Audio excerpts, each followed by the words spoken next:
하나님께서 장래에 약속하신 일이라고 하는 제목으로 하나님 말씀 나누겠습니다. 일제 강점기 명문가의 후손으로 태어난 우당 이회영 선생은 오늘날의 시기로 말하면 수천억 원에 달하는 아주 막대한 재산을 소유한 일가의 자제였습니다. 그는 사실 일제가 치하하는 그 시대 속에서도 조금만 타협하면 굉장히 큰 부와 영화를 누릴 수 있는 그런 사람이었습니다. 그가 가지고 있는 그 재산은 그를 충분히 안전하게 만들어줄 수 있는 보장된 삶이었습니다. 그러나 그는 그 모든 것을 버리기로 결정합니다. 나 혼자 편안하게 살 수 있지만 나라 잃은 백성으로는 살 수 없다라고 라는 선언을 가지고 형제들과 친척들을 설득해서 전 재산을 처분하고 만주로 나아가서 신흥무관학교를 설립하는데 이 돈을 다 사용하고 또 독립군을 지원하는 일에 평생 헌신했습니다. 그는 비록 춥고 배고픈 생활을 할 수밖에 없는 순간이라 할지라도 끝까지 그 독립군을 배출하는 일에 헌신함으로 조국의 미래를 위한 씨앗을 심었던 겁니다. 이회영 선생은 자신의 안락한 오늘을 팔아서 후손들이 누릴 자유로운 미래를 샀습니다. 눈앞에 나의 안위보다 보이지 않지만 가장 소중한 민족의 미래를 선택한 것입니다. 히브리서 기자는 믿음에 대한 이야기를 시작하면서 믿음은 바라는 것들의 실상이다 이렇게 말했습니다. 믿음은 장래에 이루어지기를 바라는 것들을 내다보면서 그것을 현재로 끌어와 살아내는 것이다 라고 말했어요. 그러니까 믿음의 실력이라고 하는 것은 결국 거룩한 상상력에 달려있다라고 말해도 과언이 아닙니다. 오늘 나의 이 현실에 절망하는 게 아니라 저 미래에 하나님께서 하실 일들에 대한 소망, 그것을 현재로 끌어올 수 있는 믿음의 실력이 있다면 그 사람은 사실 진실로 믿음의 삶을 살아갈 수 있는 것이죠. 장래에 약속하신 일, 하나님께서 장래에 이루시겠다고 하신 그 일, 그것을 현재로 끌어와 살았던 믿음의 사람들이 있습니다.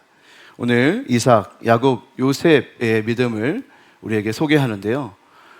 그들의 믿음의 삶을 우리가 함께 생각해 보면서 우리도 또한 믿음의 도전을 받게 되기를 주님의 이름으로 축복합니다. 첫 번째 우리가 살펴보기 원하는 믿음은 이삭의 믿음입니다. 이삭의 믿음은 하나님께서 장래에 이루시겠다고 하신 그 일을 바라보는 믿음이었습니다. 하나님께서 아브라함에게 찾아오셔서 약속하신 그 하나님 나라가 자신을 통해 자신의 아들들을 통해 이루어질 것이라는 것을 내다보고 그리함으로 자신의 아들을 그렇게 축복하는 자로 살았던 것이 믿음이었다. 이렇게 히브리서 기자가 얘기하고 있죠. 이삭의 믿음은 어떤 믿음이냐? 아들을 축복하는 믿음. 미래에 하나님께서 약속하신 일들을 바라보면서 그 일에 우리 자녀들이 약속을 계승하는 자가 될 거야 라고 축복하며 바라봤던 것이 믿음이었다. 이렇게 얘기하고 있어요. 그런데 여러분, 우리가 기억하고 있는 이삭의 축복의 장면은 사실 조금 우리를 헷갈리게 만듭니다. 왜냐하면 사실 이삭이 에서와 야곱을 축복할 때 어떤 일이 있었냐면 좀 우스꽝스러운 일이 있었거든요. 눈이 먼 아버지가 이제 죽기 전에 장남인 에서에게 축복해야겠다라는 생각을 하고 이제 죽기 전에 이제 에서를 축복하기 위해 자신에게 별미를 만들어서 내가 가장 기분이 좋은 상태에서 마음껏 너를 축복할 수 있게 해주렴 이렇게 부탁을 했는데 그 이야기를 듣고 있었던 그 이삭의 부인 리브가가 에서보다는 야곱이 좀 이 축복과 약속을 계승했으면 좋겠다 이런 생각이 들어서 아들을 야곱을 에서처럼 분장시키고 이삭이 축복할 때 에서가 축복하는 것처럼 착각하게 만들어서 그 축복을 야곱이 받도록 만드는 일을 하는 것이죠. 그리고 그 상황에서 이삭은 의심했지만 속아 넘어가서 에서를 축복하는 게 아니라 야곱을 축복했다는 말입니다. 우리가 이 이야기를 알고 있는데 오늘 히브리서 기자는 믿음으로 이삭은 자신의 아들들을 축복했다라고 말하니까 도대체 어떤 믿음이지? 이런 생각을 하게 될 수 있습니다. 리브가와 야곱의 속임수에 이삭이 당한 행동을 왜 이삭의 믿음이라고 말할 수 있는 거지? 어떻게 그게 믿음이 되지? 뭐 이런 생각을 할 수도 있고, 그렇게 위대한 믿음의 사람 이삭이었다면 애초에 에서가 아니라 야곱에게 좀 축복을 하면 더 좋지 않았을까? 뭐 이런 의문도 사실 들지 않습니까? 그런데 왜 히브리서 기자는 이와 같은 이삭의 행동을 믿음으로 한 일이다 이렇게 말했을까요? 그것은 믿음이라고 하는 것이 믿음을 가진 그 자의 그 능력에 따라서 나타나는 무엇이 아니라 믿는 대상으로 인해 나타나는 그 무엇임을 우리에게 말해주고 싶기 때문입니다. 그러니까 믿음의 길을 걸어가면서도요, 우리 인간들은 어리석은 선택을 하기도 하고 실수를 하기도 합니다. 그러나 여러분, 그럼에도 불구하고 이런 인간의 연약함에도 불구하고 이 인간의 미련함이나 연약함 때문에 하나님이 하나님의 약속을 취소하거나 하나님이 하시고자 하는 일들이 방해받지 않는다는 것입니다. 오히려 이렇게 어리석고 부족한 인간이라 할지라도 믿음의 삶을 살아갈 때, 믿음으로 하나님께서 약속하신 일을 바라보며 나아갈 때 하나님은 그런 부족한 인간을 섭리하셔서 그럼에도 불구하고 하나님은 실수 가운데서도 하나님의 일을 이루실 수 있는 분이다 라는 것을 우리에게 말하고 있는 것입니다. 부족한 우리가 하나님께서 약속하신 일의 완성을 내다보면서 믿음의 삶을 살아간다라고 하는 것은 우리가 믿는 순간 완전해진다 이런 의미가 아니라 그 믿음을 따라 살아가는 그 삶의 여정에 완전에 이르게 된다 이런 말입니다. 그러므로 우리가 믿음의 삶을 살아가는 중에 우리의 연약함이나 우리의 부족함이나 실수나 어리석음 때문에 우리는 이 믿음의 길을 포기하지 않을 수 있어야 됩니다. 애초에 이 믿음의 길을 시작할 수 있었던 것이 우리의 그 무엇 때문이 아니라 하나님 때문에 시작된 길이기 때문에 우리는 이 사실을 잊으면 안 됩니다. 하나님은 반드시 우리의 어리석음에도 불구하고 하나님의 약속을 이루실 거예요. 우리 아무렇게나 살아도 좋다 이런 말이 아닙니다. 하나님은 우리가 하나님이 이루실 것을 믿고 걸어가는 그 걸음을 반드시 사용하실 거라는 거예요. 하나님을 믿으셔야 된다는 거예요. 여러분이 믿기 힘든, 여러분 스스로 너무나 포기하고 싶을 만큼 너무나 어리석고 부족하고 실수 많아 하나님이 나를 버릴 것 같은 그런 포기와 낙심이 여러분 안에 든다 할지라도 하나님이 여러분을 선택하셔서 믿음의 길을 걸어가게 하셨기 때문에 하나님이 우리를 통해 이루신다는 사실, 이것을 이삭을 통해 우리에게 가르쳐 준다는 것입니다. 그것은 여러분 나에게도 그렇고요, 다른 사람에게도 그렇습니다. 나의 어리석음이나 부족함 때문에 하나님께서 실패할 수 없는 것처럼 함께 믿음의 길을 걸어가지만 우리 눈에 부족해 보이는 그 어떤 사람, 그 사람도 믿음의 길에 여정에 있는 사람일 수 있다는 것입니다. 그래서 여러분, 그런 것 때문에 우리가 실망하지 않을 수 있는 거예요. 우리 공동체에서, 우리가 함께 걸어가는 믿음의 공동체에서 믿음의 사람들이 왜 저래? 내가 믿는 사람인데 나는 왜 그럴까? 저 사람은 왜 그럴까? 여러분, 우리가 수없이 많이 실망하고 넘어지고 쓰러지지 않습니까? 포기하지 않습니까? 근데 여러분, 이렇게 어리석은 사람들의 부족한 모습들이 섞여 있는 이 교회를 통해서 하나님이 하나님 나라를 이루시겠다고 우리를 불러 모으신 거예요. 우리의 어떤 어리석음 때문에 그 일이 결코 취소되거나 포기되지 않는 것입니다.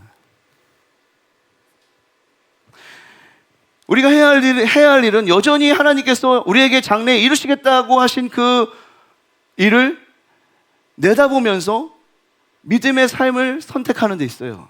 그것이 완벽하지 않아도 우리는 끊임없이 이루어질 일들을 바라보면서 믿음의 길을 걸어야 하는 것입니다.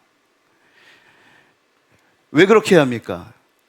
그렇게 할 때 우리가 우리의 잘못을 수정할 수 있는 힘이 생기고 우리의 낙심을 몰아낼 수 있는 능력이 생기기 때문에 그렇습니다.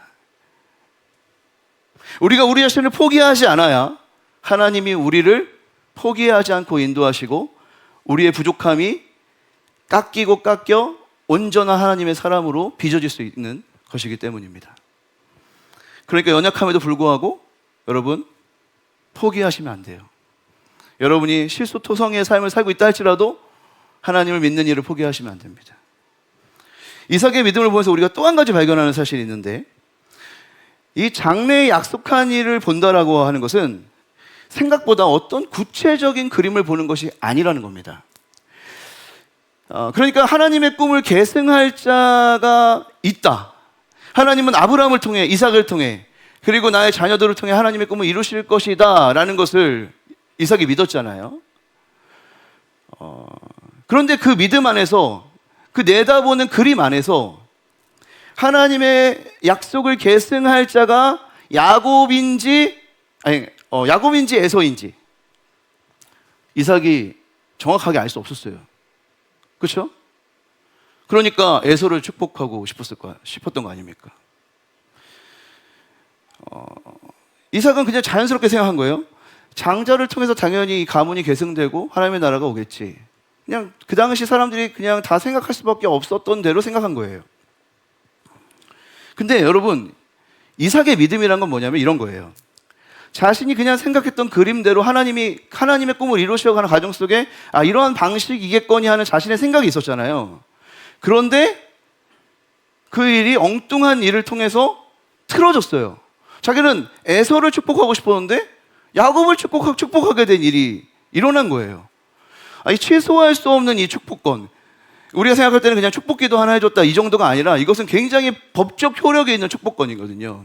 그러니까 취소할 수 없는 이 축복권을 가지고 심혈을 기울여서 에서를 축복하고자 했는데 그 축복의 대상이 에서가 아니라 야곱이었다는 것을 알았을 때 그 이삭이 엄청나게 흥분하잖아요.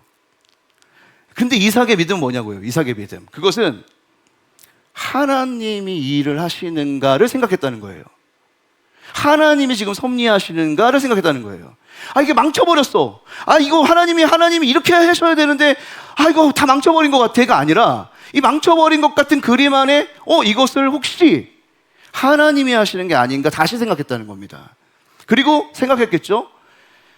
리브가의 복중에 있을 때 그들이 싸울 때 하나님 앞에 기도할 때 하나님이 주셨던 그 응답, 큰 자가 어린 자를 섬기리라 했던 그 야곱과 에서가 어렸을 때 들었던 그 말씀이 생각이 났겠죠. 그리고 수정한 거예요. 자신이 원래 그렸던 그림, 아브라함과 이삭과 에서를 통해서 하나님이 계속해서 하나님 나라를 이루어 가시겠지라고 했던 원래 생각했던 그 그림이 아니라 하나님의 계획은 다르구나, 하나님의 그림은 다르구나라는 걸 느꼈고, 하나님의 꿈이, 하나님의 약속이 이루어질 장래의 그림을 내다봤던 이삭은 내 그림이 아니라 하나님의 그림에 내가 맞춰야 되겠구나 생각했다는 거예요.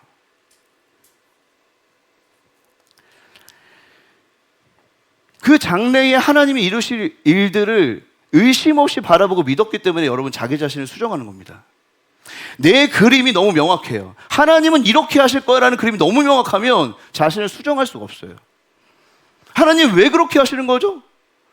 하나님이 이루신다고 했으면서 왜 나한테 이렇게 하시는 거죠? 라고 생각할 수밖에 없어요. 그러나 하나님이 하시는 일은 반드시 이루어진다고 믿는 그 사람은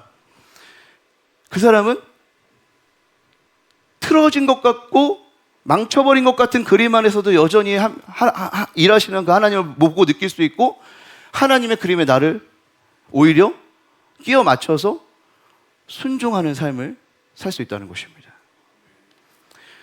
여러분, 그래서 믿음이라고 하는 것은요, 자신의 그림을 믿는 것과는 완전히 반대의 개념입니다. 내가 이렇게 되길 원하는 것을 강력하게 붙드는 것은 성경적 믿음과 완전히 반대에 있는 개념이에요. 오히려 하나님이 내 그림과 다른 방식으로 이끌어가고 있다는 것을 느껴지는 그 순간에도 내 그림을 수정할 수 있게 하는, 그것이 정말 믿음입니다. 믿음은 하나님이 약속하시는 일을 에서와 야곱 중에 누가 이룰지까지 보게 하는 매우 선명한 그림을 제공하는 건 아니에요.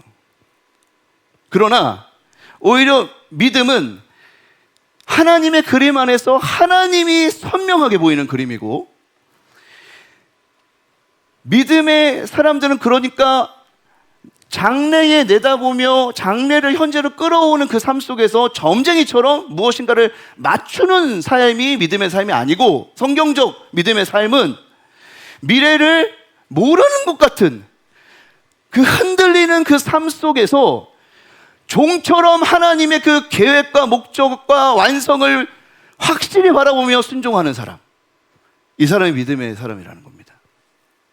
사랑하는 성도 여러분, 믿음은 믿음을 가진 자의 능력을 따라 나타나는 그 무엇이 아니라, 믿음은 믿음의 대상이신 하나님으로 인하여 나타나는 사건을 보는 것입니다. 믿음은 내다보는 장래의 그림을 다 맞추는 게 아니라 내다보는 장래에 자신의 삶을 지속적으로 순종할 수 있게 하는 무엇입니다. 그러니 여러분, 우리의 어리석음 혹은 우리의 연약함 때문에 낙심하지 마시기 바랍니다. 우리의 그림처럼 인생이 펼쳐지지 않는다고 해서 절망하지 마시길 바랍니다. 오히려 믿음으로 하나님께서 장래에 약속하신 그 일이 이루어질 때까지 끝까지 하나님을 신뢰하시기를 주님의 이름으로 축복합니다. 두 번째 우리가 살펴볼 믿음은 야곱의 믿음입니다. 야곱 또한 자신의 아들 요셉과 그 요셉의 아들, 그러니까 자신의 손자죠, 야곱의 손자를 축복하는 일을 통해 자신의 믿음을 드러냈다고 말합니다. 똑같은 개념이죠. 이삭이 왜 믿음의 사람이냐면 그 다음 세대에 하나님이 약속의 계승을 통해서 계속 하나님의 꿈을 이루실 것이라는 걸 내다봤기 때문에. 야곱도 그랬다는 겁니다. 그런데 여기서 좀 드는 의문이 뭐냐면, 야곱의 아들이 12아들이 있거든요. 그런데 그 12아들 중에 요셉이라고 하는 아들은 11번째 아들이고, 그 11번째 아들을 아들의 축복을 누구에게 물려주냐면 요셉의 아들이었던 므낫세와 에브라임에게 그 축복을 축복을 해서 이 므낫세와 에브라임이 야곱의 아들들의 반열에 이르게 돼요. 그래서 우리가 12지파에 요셉 지파는 빠지고 므낫세 지파와 에브라임 지파가 들어오잖아요. 그러니까 요셉은 굉장히 큰 축복을 받았죠. 11번째 아들인데 엄청난 편애를 받은 거죠. 엄청난 사랑을 받은 거죠. 요셉은 두 아들의 몫을 받은 거예요. 장자 취급을 받은 거예요. 그렇죠? 야곱이 그런 일을 했다는 겁니다. 요셉을 특별히 축복했어요. 사회적 간섭으로 안 맞는 말이에요. 그렇죠? 장자에게 축복하는 게 맞잖아요. 장자를 통해 하나님이 그 일을 이루실 거라고 기대하는 게 맞잖아요. 그게 사회적 간섭이잖아요. 근데 야곱은 요셉이 약속의 계승자라고 봤던 거예요. 그리고 므낫세와 에브라임이라고 하는 그 손자를 축복할 때도 므낫세가 장자기 때문에 오른손으로 축복을 하고, 에브라임이 차자기 때문에 왼손으로 축복을 해야 되는데 축복할 때 손을 교차해서 차자에게 오른손으로 축복하려고 하는 거예요. 이게 얼마나 그 당시에 관습하고 안 맞았는지 요셉조차 왜 그렇게 하냐고 이렇게 얘기했을 정도니까. 근데 그럼에도 불구하고 야곱은 손을 바꿔서 차자에게 오른손을 대고 축복을 빌어줍니다. 왜 그렇게 하는 걸까요? 야곱은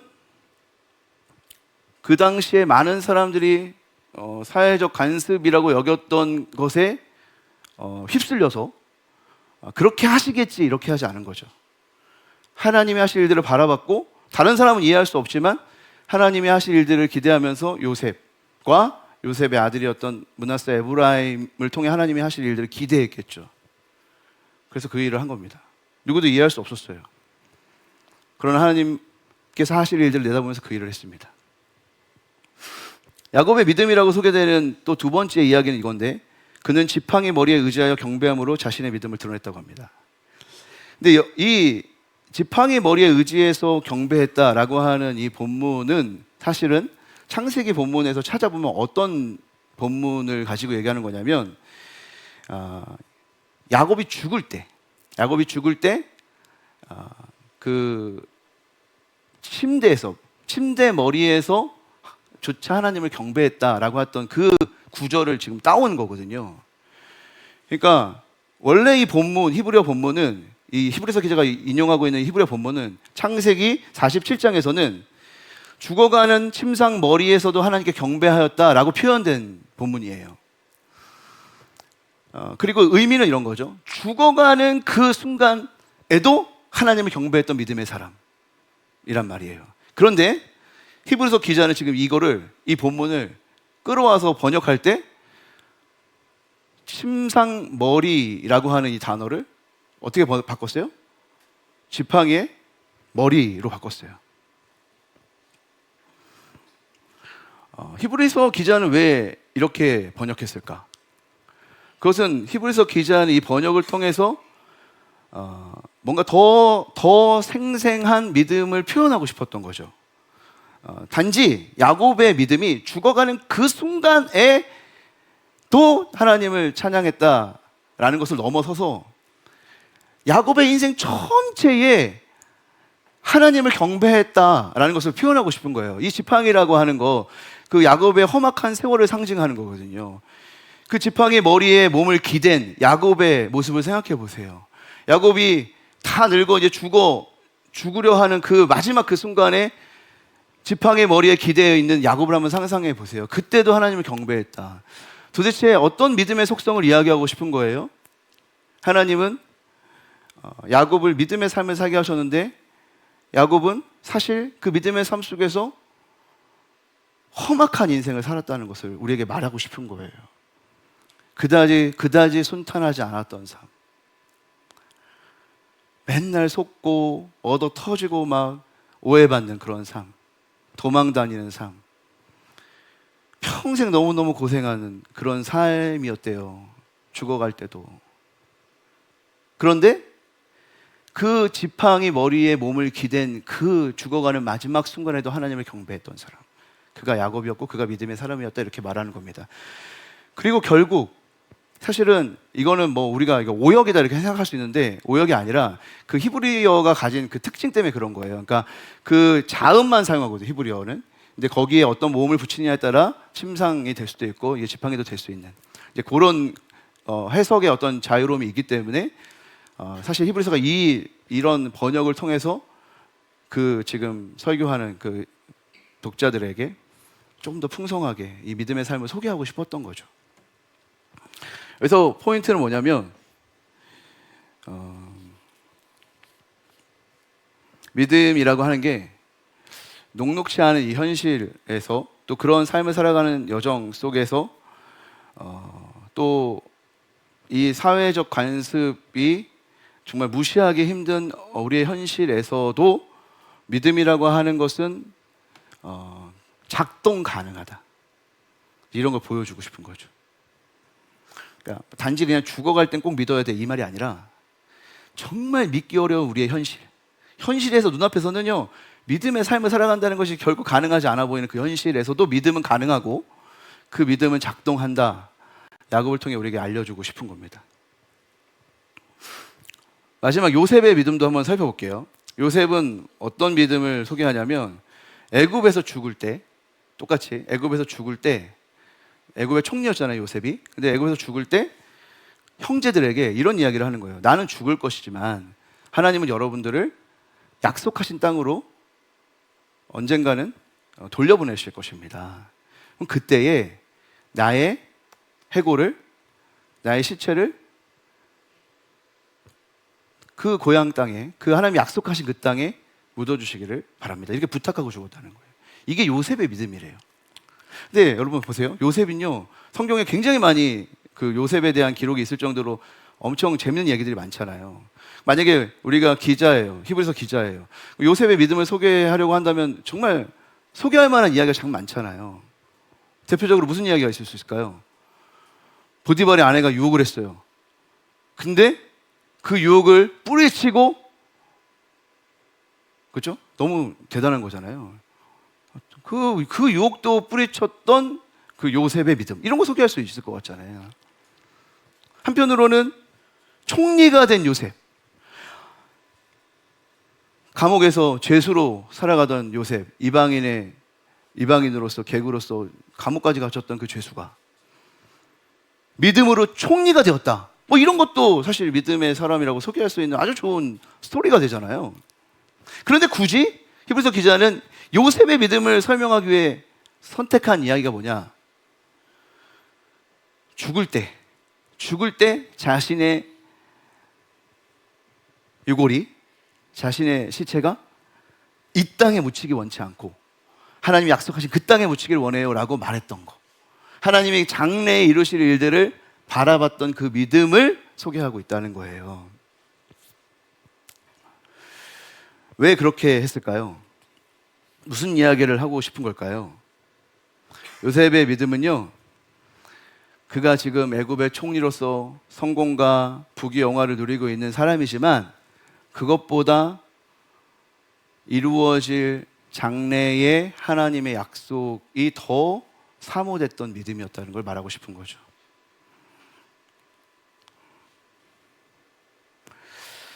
정리해보면 이삭과 야곱과 요셉의 믿음을 통해서 우리에게 하나님이 말씀하시고자 하는 것은 동일하죠. 장래에 이루어질 일들을 내다보고 그 약속이 이루어질 것을 오늘 현재로 끌어와서 누리는 그 삶, 그게 믿음의 삶이다. 이것을 똑같이 얘기하고 싶은 것 같아요.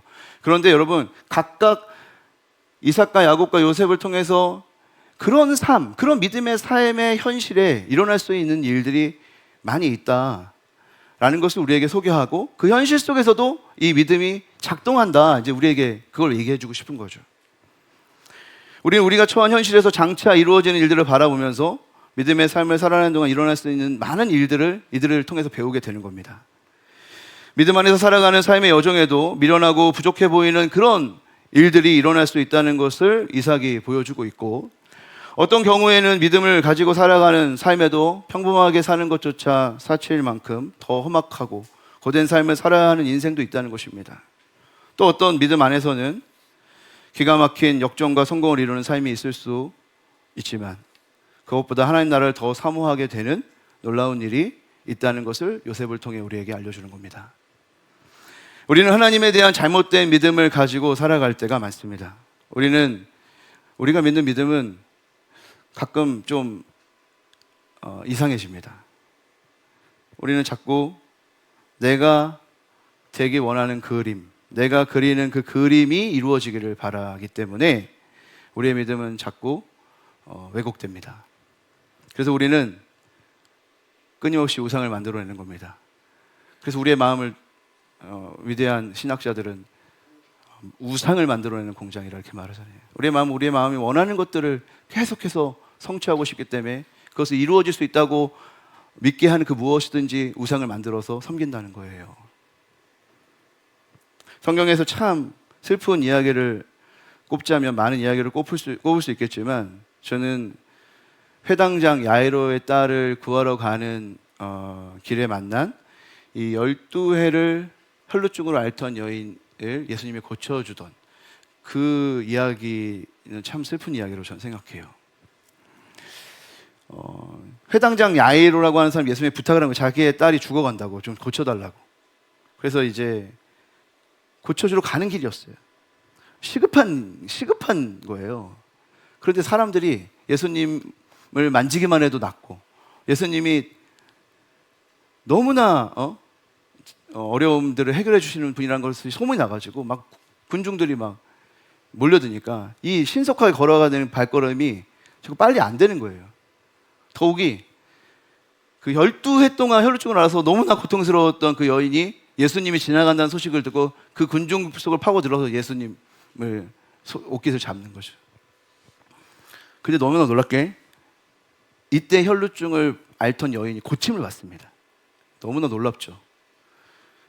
근데 이 너무나 기쁜 소식이 있는 이 시간에 회당장 야이로는 무슨 소식을 들어요? 딸이 죽었다는 소식을 들어요. 그래서 이 장면이요, 성경에서 정말 슬픈 장면이라고 생각합니다.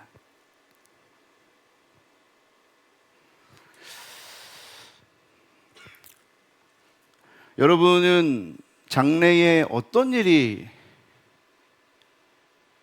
이루어질 것이라고 믿으면서 살아가십니까?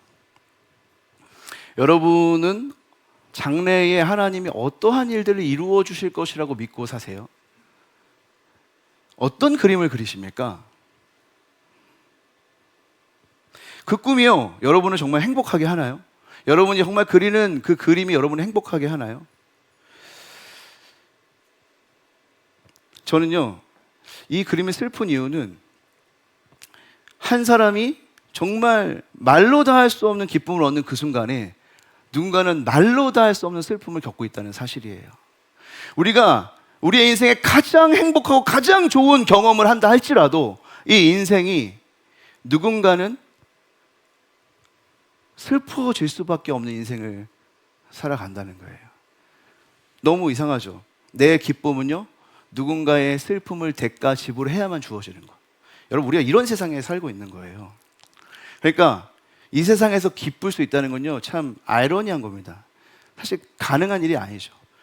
우리가 우리의 구원으로 기뻐할 수 있다 할지라도요, 사실은 구원받지 못하는 사람 때문에 슬플 수밖에 없는 거거든요. 이게 우리가 살아가는 인생이 가진 아이러니입니다. 여러분이 어떤 꿈을 꿔도요, 그 꿈 안에서 사실 이러한 일들을 극복하기 어려워요. 많은 정치가들이, 많은 지도자들이 이 땅을 정말 좋은 나라로 만들어 보겠다고 말하지만 사실 불가능하잖아요.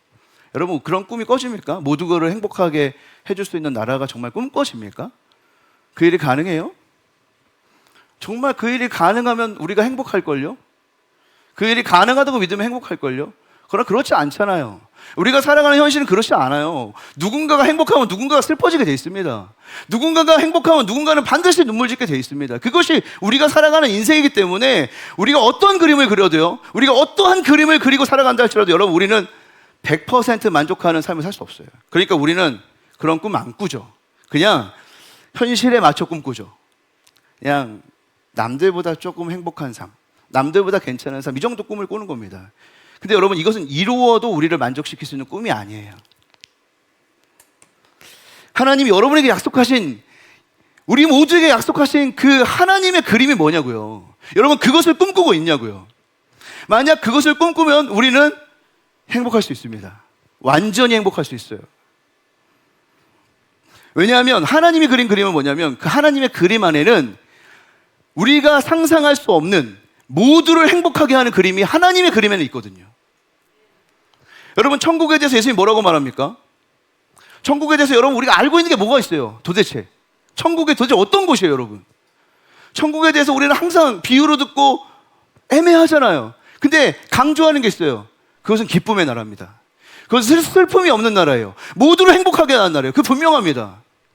하나님이 그런 꿈을 꾸라고 우리에게 천국에 대해서 계속 얘기를 해주고 있는 거예요. 하나님 나라는 잔치 같은, 잔치야. 네가 모든 보물을 바꿔서 투자해도 괜찮을 만큼 소중한 나라고, 의와 평강과 기쁨과 희락의 나라야. 이렇게 말하는 거예요. 구체적으로 여러분 그려져요? 여러분, 믿음의 삶이라는 게 뭔가 대단하게 구체적으로 뭔가 볼 수 있는 건가요? 그렇지 않아요. 그러나 여러분, 우리는 믿는 거예요. 반드시 하나님 우리 모두를 행복하게 할 수 있는 그림을 그리고 계시고 그 나라는 완성될 것이다. 여러분, 이 꿈이요, 우리를 행복하게 하는 겁니다. 이 꿈이 없으면 여러분, 우리가 무엇을 성취해도 우리의 마음은 채워지지 않습니다. 내 기쁨이 누군가의 슬픔이라는 사실을 알기 때문에, 내 성취가 누군가의 희생이기 때문에 여러분, 우리 기쁠 수 없어요.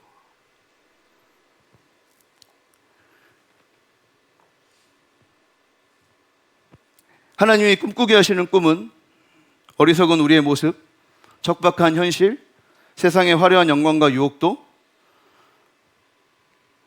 우리를 포기하지 못하게 할 만큼 우리의 모든 인생을 걸만하게 만드는 것입니다.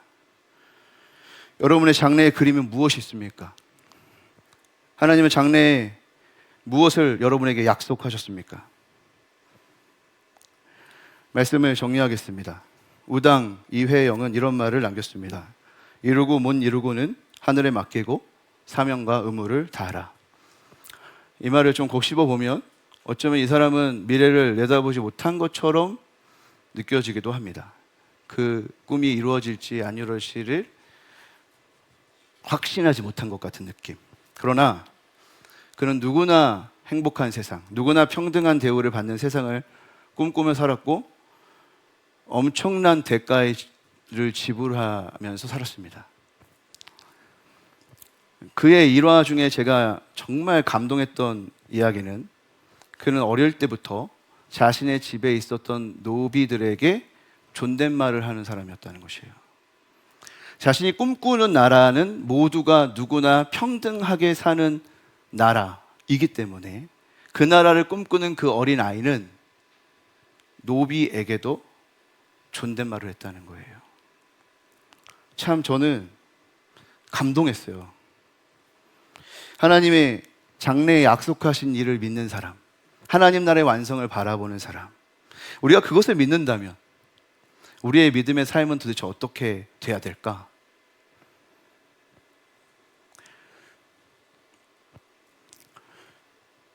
제대로 된 하나님의 꿈을 꿀 수 있기를 바랍니다. 그 꿈을 오늘 현실로 가져와 사시기를 바랍니다. 비록 그 어린 아이가 그 꿈을 꾸며 노비에게 존댓말을 하는 그 순간은 아직 하나님 나라가 완성된 순간이 아니지만 적어도 그 아이는 완성된 하나님의 누리는 시간이었습니다. 사랑하는 성도 여러분, 하나님 나라를 꿈꾸시길 바랍니다.